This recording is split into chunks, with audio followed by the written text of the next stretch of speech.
ഉത്തരാഖണ്ഡിൽ ശക്തമായ മേഘവിസ്ഫോടനത്തെ തുടർന്നുണ്ടായ മണ്ണിടിച്ചിലും മിന്നൽ പ്രളയത്തിലും പെട്ട 4 പേർ മരിച്ചതായി ജില്ലാ മജിസ്ട്രേറ്റ് സ്ഥിരീകരിച്ചു. 50-ലേറെ പേരെ കാണാതായി. ജീവനും സ്വത്തിനും സംഭവിച്ച നാശനഷ്ടങ്ങൾ വിലയിരുത്തുകയാണ്.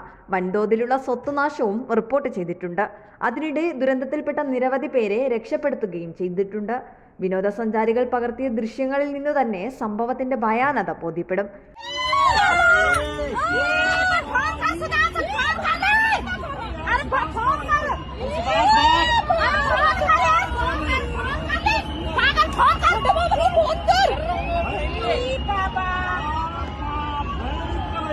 കുന്നിൻ മുകളിൽ നിന്ന് പൊടുന്നനെയുണ്ടായ അതിശക്തമായ ജലപ്രവാഹം നിരവധി കെട്ടിടങ്ങളെയും സസ്യജാലങ്ങളെയും തകർക്കുകയും ഒഴുക്കിക്കൊണ്ടുപോവുകയും ചെയ്തു.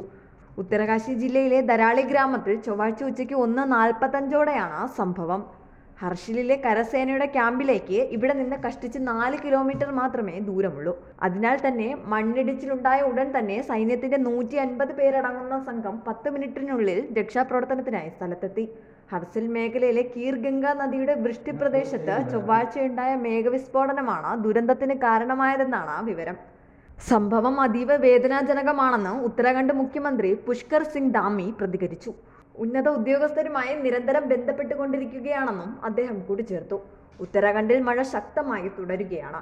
പ്രദേശത്തെ സാഹചര്യം അതീവ ഗുരുതരമാണെന്നാണ് വിവരം. തുടർച്ചയായി പെയ്യുന്ന മഴയും റോഡുകൾ തടസ്സപ്പെട്ടതും ദുരിതാശ്വാസ പ്രവർത്തനങ്ങളെ തടസ്സപ്പെടുത്തുന്നുണ്ട്. അതേസമയം കാണാതായവർക്കായുള്ള തിരച്ചിൽ ഊർജിതമായി നടക്കുന്നുണ്ട്. ന്യൂസ് ഡെസ്ക് വിസ്മയ ന്യൂസ്.